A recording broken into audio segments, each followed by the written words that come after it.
नमस्कार, आप देख रहे हैं इंडिया वॉइस और मैं हूं आपके साथ पुष्पेंद्र चौधरी। बुलेटिन की शुरुआत करेंगे। अमेरिका और ईरान के बीच युद्ध भीषण होता जा रहा है। अमेरिका ने लगातार छठी रात ईरान पर एयर स्ट्राइक की। अमेरिकी सेना की सेंट्रल कमांड का कहना है कि यह कार्रवाई ईरान की सैन्य क्षमता को और कमजोर करने के लिए की गई है। तो वहीं ईरान ने कुवैत में अमेरिकी सैन्य ठिकानों पर ड्रोन अटैक का दावा किया है। वहीं ट्रंप के पूर्व रक्षा मंत्री मार्क एस्पर का कहना है कि ईरान के खिलाफ केवल हवाई हमले जीत नहीं दिला सकते। जंग जीतने के लिए ईरान पर हमले तेज कर दिए हैं। ईरान की सैन्य क्षमता को और कमजोर करने के लिए अमेरिका लगातार ईरान पर बारूद गिरा रहा है।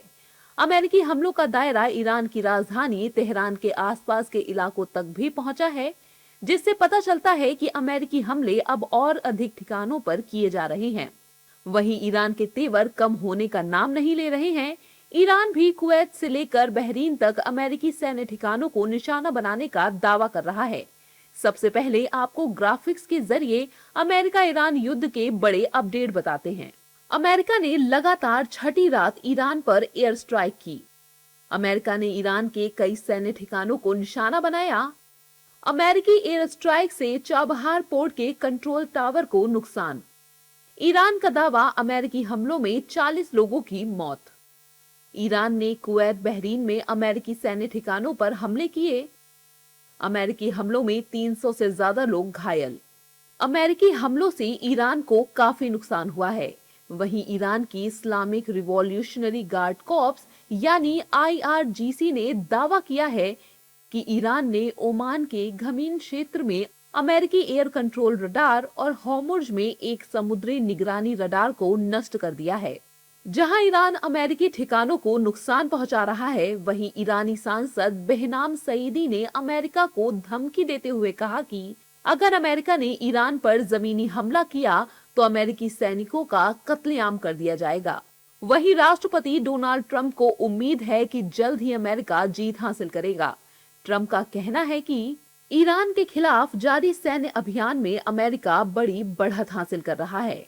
बहुत जल्द इस अभियान की मेहनत का नतीजा देखेंगे।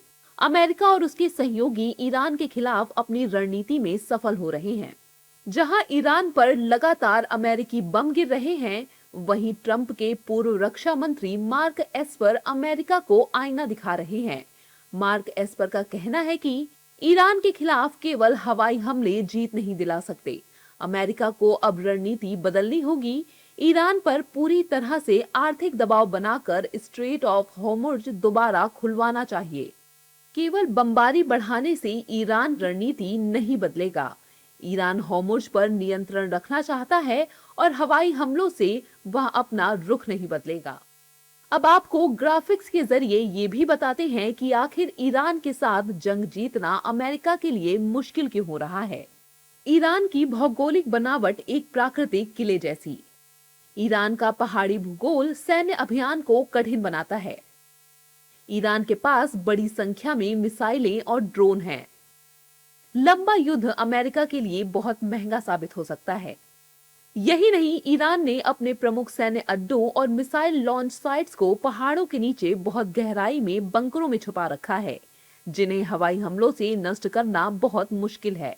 ईरान अपनी ताकत को पहचानता है और इस जंग में भी हर चाल सोच समझ कर चल रहा है। अब देखना होगा कि ट्रंप की रणनीति अमेरिका को युद्ध में जीत दिला पाती है या नहीं, और ये जंग कब तक चलती है। पश्चिम बंगाल की राजधानी कोलकाता में माहौल इस समय पूरी तरह से गरमाया हुआ है और वजह है कोलकाता एयरपोर्ट परिसर में स्थित मस्जिद। दरअसल पिछले सप्ताह राष्ट्रीय सुरक्षा और विमानन सुरक्षा से जुड़े कारणों का हवाला देते हुए एयरपोर्ट परिसर में स्थित गौरीपुर जामा मस्जिद, जिसे बैंकरा मस्जिद के नाम से भी जाना जाता है, दूसरे स्थान पर ट्रांसफर करने की प्रक्रिया शुरू कर दी गई है। बताया जा रहा है कि इस विषय पर वर्षों तक बातचीत चलती रही, जिसके बाद इस दिशा में कदम बढ़ाया गया है। आज जुमे के दिन नमाज अदा करने पर पूरी तरह से रोक लगा दी गई है।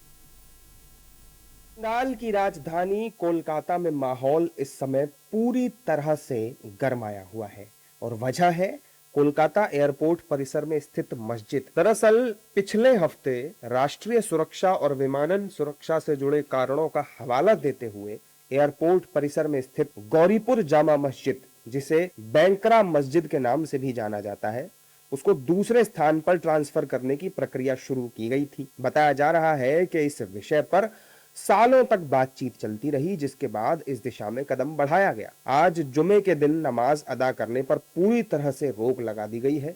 मस्जिद कमेटी के कुछ लोग इसके पक्ष में हैं, वहीं एक धड़ा इसके विरोध में खुलकर उतर आया है। जमीयत उलेमाए हिंद के सिद्दीकुल्ला चौधरी ने रोक के बावजूद जुमे की नमाज उसी मस्जिद में पढ़ने का ऐलान किया है। इसको लेकर पुलिस प्रशासन अलर्ट मोड पर आ गया है। वहीं बीजेपी नेताओं का साफ कहना है कि सरकारी काम में कोई बाधा नहीं डाल सकता, ये सुरक्षा का मामला है।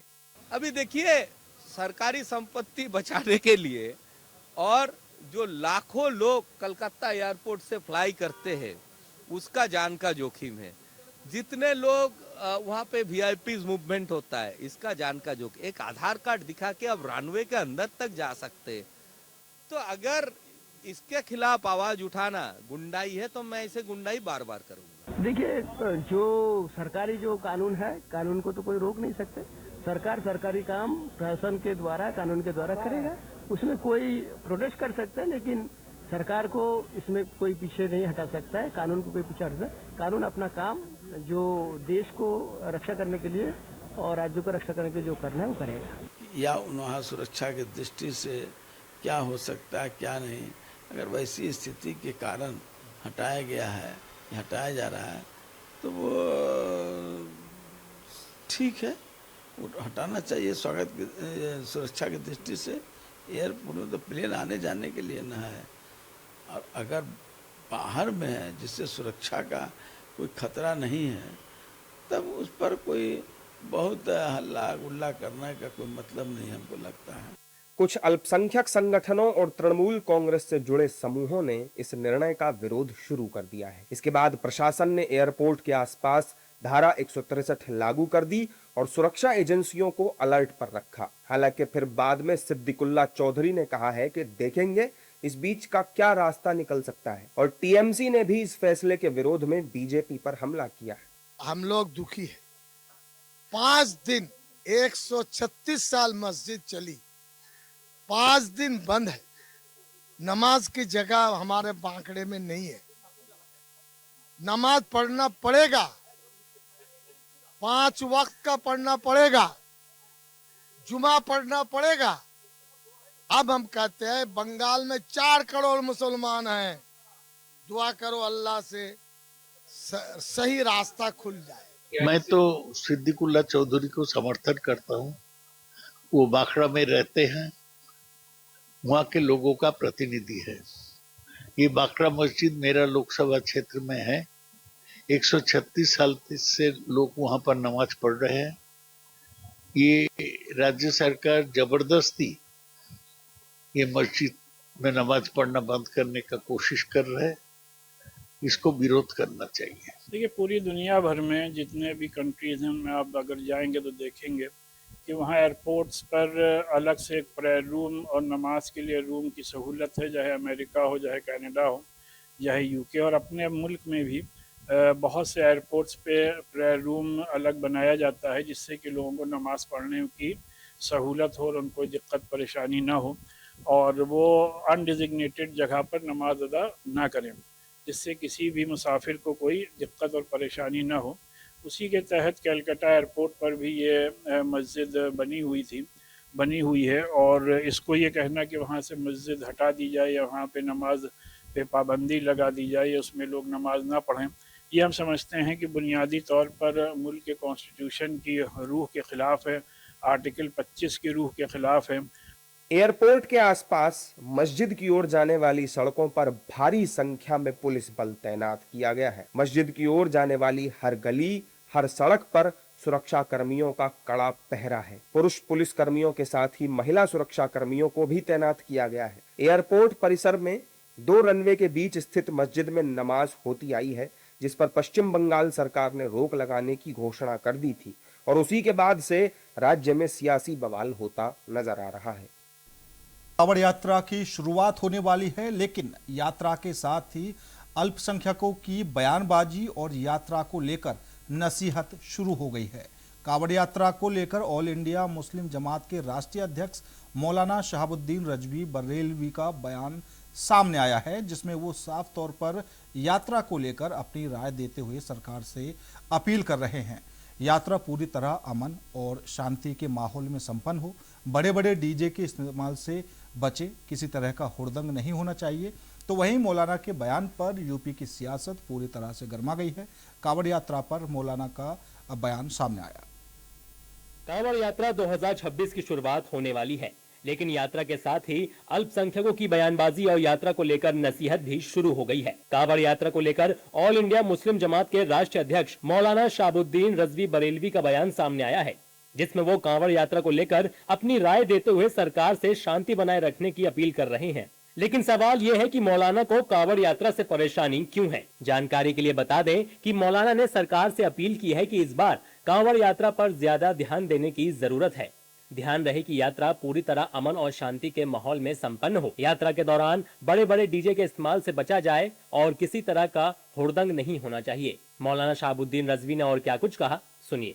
कांवड़ यात्रा 30 जुलाई से शुरू हो रही है, तो उस सिलसिले में उत्तर प्रदेश की हुकूमत से मेरी गुजारिश है कि अमन और शांति के साथ में निकलना चाहिए और उसके लिए गाइडलाइंस जारी करें। बड़े बड़े डीजों का इस्तेमाल ना हो और रास्तों में हुड़दंग मचाई जाती है, ये भी ना हो जो आम चलने वाले राहगीर हैं उनकी गाड़ियों में तोड़फोड़ की जाती है, ये तमाम चीज़ें ना हो। मौलाना के इस बयान ने यूपी की सियासी आग में घी डालने का काम किया।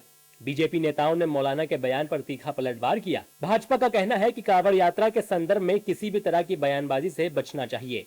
देखिए, जो मैं तो कहूँगा कि किसी भी व्यक्ति को जो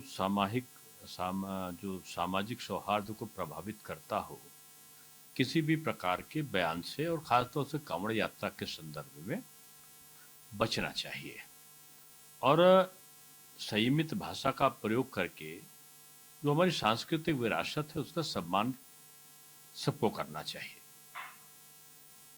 जो उत्तर प्रदेश सरकार है वो कांवड़ यात्रा को सुरक्षित और शांतिपूर्ण व्यवस्था से ढंग से कराने के लिए कटिबद्ध है। उसने तमाम व्यवस्थाएं भी इसमें की हैं। सनातन धर्म को मानने वाले लोग कभी भी हिंसा में विश्वास नहीं करते। हम लोग तो सर्वधर्म संभाव की बात करते हैं, लेकिन कुछ ऐसे लोग हैं, कुछ ऐसे पॉलिटिकल पार्टियां हैं, चाहे वह समाजवादी पार्टी हो, कांग्रेस हो, वो लोग चाहते हैं वोट बैंक की राजनीति के तहत फसाद कराना। योगी जी मुख्यमंत्री बने, भारतीय जनता पार्टी की सरकार आई, जो लोग वहां दंगे कराते थे उन लोग पर कड़ी कार्रवाई की गई कि दंगे बंद हो गए। और अगर कांवड़ यात्रा पूरे देश में निकलती है श्रावण मास में, तो जो लोग ये बात कह रहे हैं उन लोगों को भी आके पुष्प वर्षा करनी चाहिए। मौलाना ने नेम प्लेट विवाद पर भी अपनी राय रखी। उन्होंने कांवड़ यात्रा के दौरान नेम प्लेट विवाद पर कहा कि प्रत्येक दुकानदार को अपना बोर्ड लगाना चाहिए और अगर जरूरी हो तो फूड प्रोसेसिंग विभाग से अनुमति लेकर उसकी प्रति भी प्रदर्शित करनी चाहिए। किसी व्यक्ति की दुकान केवल उसके धर्म के आधार पर हटाने या उसका विरोध करने की बात पूरी तरह गलत है।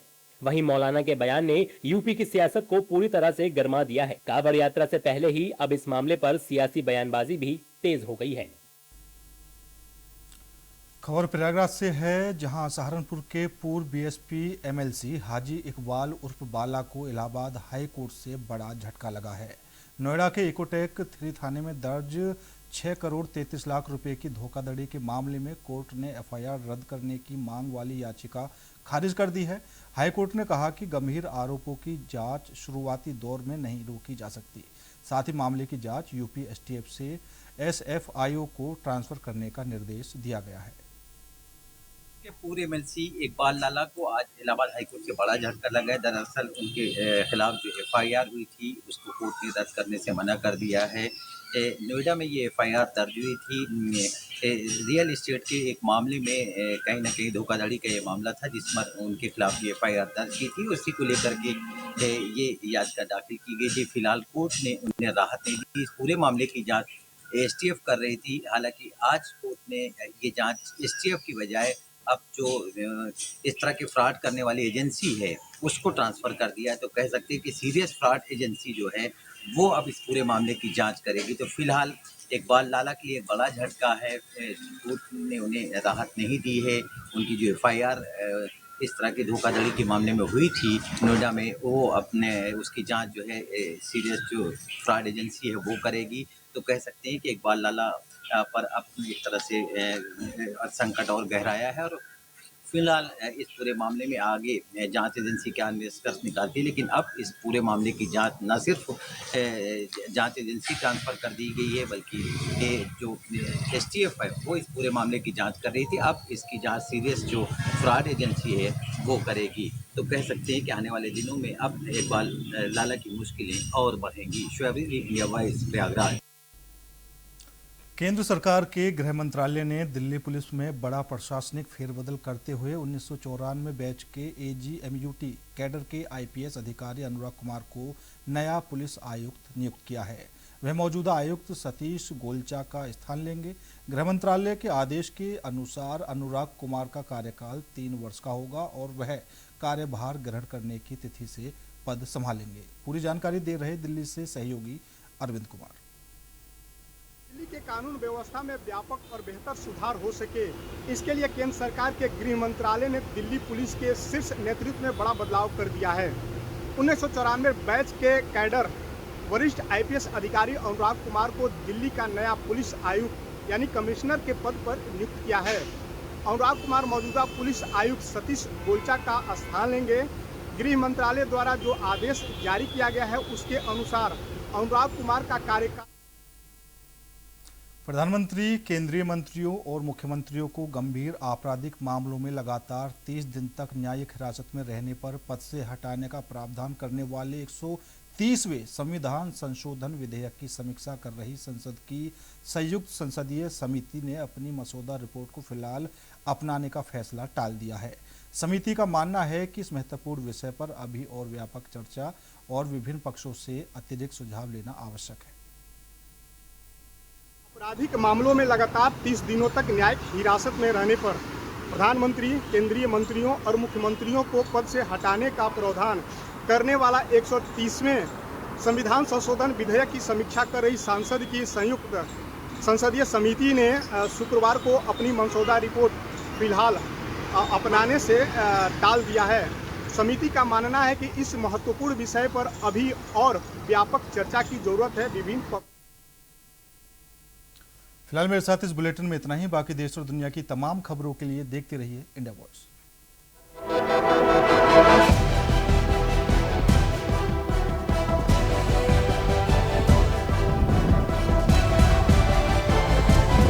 इंडिया वॉइस, आपकी सोच, आपकी आवाज।